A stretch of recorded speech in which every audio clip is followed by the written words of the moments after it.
Hey guys, we're here in my kitchen. We're gonna do an experiment. It's very similar to the one on page 200 to 201 in your textbook. If you're able to do this on your own, I think it'd be neat. I think there'd be more learning that would happen if you did that. If not, you can watch the following video, the one after this, where I'll actually do it. If you're doing it your own, you just need to watch this video just for the setup. So here's what you're gonna do. First, you're going to gather some supplies. You're going to need some sort of measuring device that measures volume, which will have milliliters on it. A measuring cup in your kitchen would be a good thing. Maybe, I suppose you could use some measuring spoons if you happen to have a graduated cylinder or volumetric flasks. I don't know how many people have those in their house, but if you do, those would be better tools for measuring volume. The second thing you need is some sort of scale that could, even just a kitchen scale would be a good one. If you have a bathroom scale, it might not be able to sense this unless it does decimals. You'll need some paper to write down a table. So here's my table. The first column is going to be the substance. So we'll do water first and then we'll get other substances. I'll also do olive oil and then one other. So you're going to do water twice. I'm going to use olive oil. If you have some sort of cooking oil, do cooking oil. And then you could also get something else, maybe syrup or something like that. Make sure the stuff you're using is clean, and then you could actually probably just put it back into the container. If you're doing it in a science lab, you would not want to do that though. So you're going to write down your 3 different things. Make sure you have 2 rows for each of them like I have here. Then you're going to have your second column is the volume. So we're going to measure that using our measuring cup, or maybe you have a cylinder or something that measures. Then we're going to find the mass of the cylinder slash measuring cup, which we're going to measure with a scale. I'll put my measuring cup. This should stay the same all the way through. Why? Because hopefully we're not breaking pieces off of that cup. And then the mass of the cup plus the substance. So we're going to have some of the stuff in it. We're going to measure that in grams. Then we're going to do some math. Take this and subtract the mass of the cup, and what's going to be left is the mass of your substance. And then finally at the end, we're going to take our mass and we're going to divide by our volume. So our grams divided by our milliliters. So this value in here divided by this one.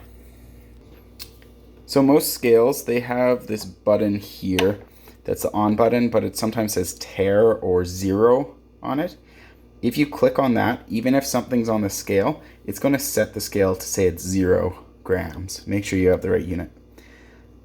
If I lift this off, the amount that it went negative there is actually how much this thing weighs. If I tare it again, it'll go to 0. When I put mass on top of the scale, it's going to go to 120. So this measuring cup, the mass of the cup is 120 grams, and that should be the same all the way through unless I change what I'm using as a measuring cup.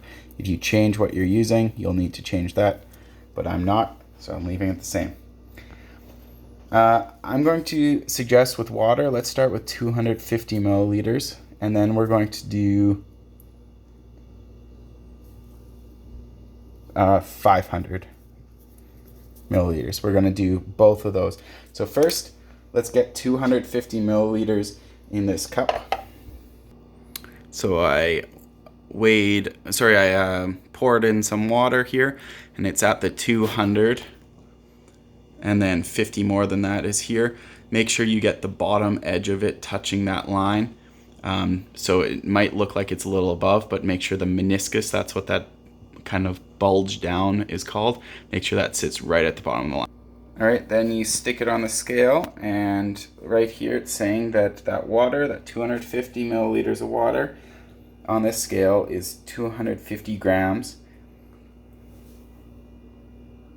Okay, so that's the mass of my substance because I zeroed the scale. Now, if you don't zero the scale, let's say your scale doesn't have this, that means when nothing's on here, there's a little puddle, I think I have a hole in this. when nothing's on there, if I put this on here, it's going to be that 250 grams plus the 120, which was this fourth column here. So 375 subtract 120, sorry, 370 subtract 120 was 250. That's where I got this 250 right here. The cup plus the substance, the water, subtract the mass of that cup gives the substance. Okay, and then finally, you need to take whatever's in this column, so 250, and divide what's in this first column, which is 250. Any number divided by itself is 1, so it's 1 gram per milliliter. That's what we got for this result.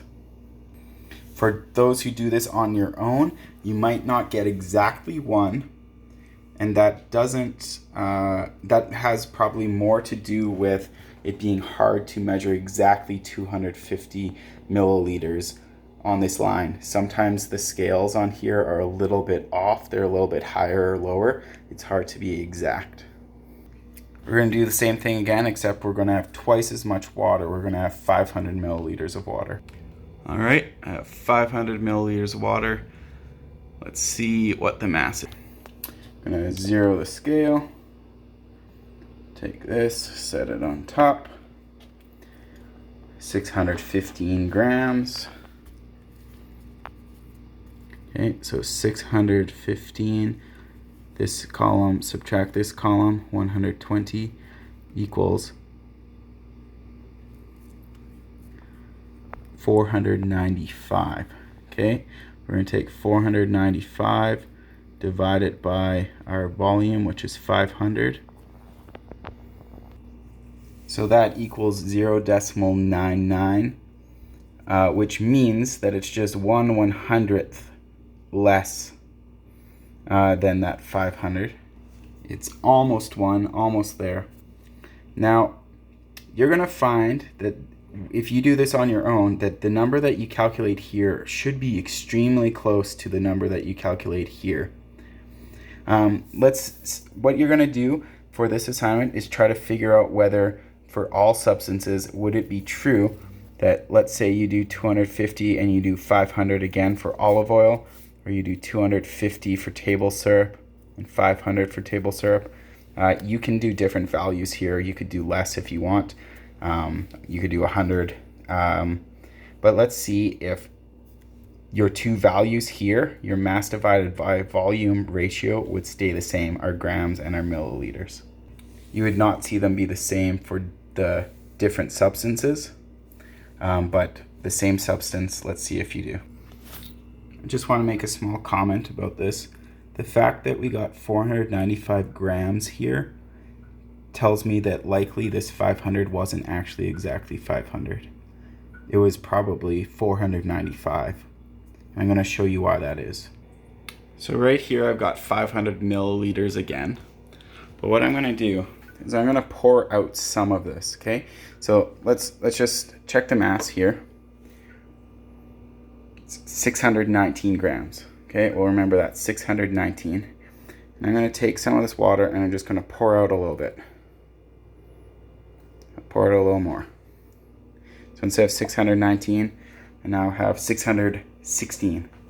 But looking at it, does that look any different than it did before? No, it didn't.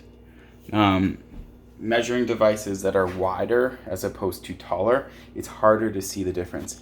You just lost 3 grams right here, and yet it looks like the exact same volume because this is not the most accurate measuring device. So likely what happened here is when I thought I had 500 milliliters, I probably actually had 495. Why? Because the mass volume ratio of water is actually 1 gram per milliliter. Okay, after you filled in your chart with your substances, here's what you need to do.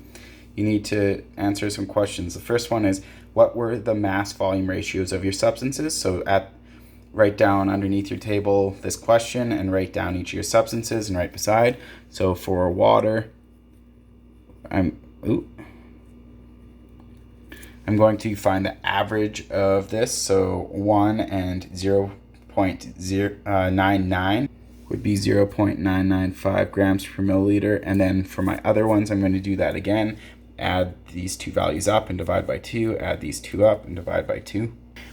After that, you're going to use the internet and look up the densities. So look up a density table, for example, of your substances. So maybe look up the density of table syrup if you do that, density of olive oil, density of water, if you use canola oil or something else. Look up those densities and compare them to the mass volume ratio. So the things that you're going to write down for question 1, the things that you found out in this final column, you're going to compare that to the density.